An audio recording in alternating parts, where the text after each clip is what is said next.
If anyone was treated badly, unfairly in the Bible, it was Joseph, and the way that he was treated by his brothers.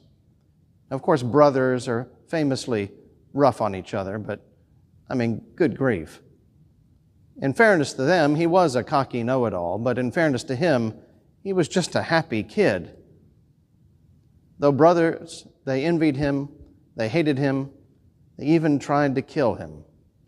And they would have if one of the brothers, Reuben, didn't have half a heart. So instead of murder, they settled for slavery and sell him to Arab traders heading down to Egypt and say that he had been torn apart by a wild animal and that they'd lost him. Meanwhile, Joseph ended up in Egypt, and he suffered terribly for this crime. And the temptation to curse God for his plight must have been very strong. But he remained faithful and devout over those many years of hardship.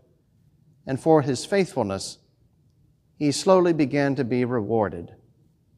With the gift of dreams that he had, he became an advisor to the Egyptian king. And because of the wise provisions that he made, he engineered the survival through the famine of not only Egypt, but of other nations. Joseph became the savior of Egypt, of the known world, and more especially of his own family, who came looking for grain to survive.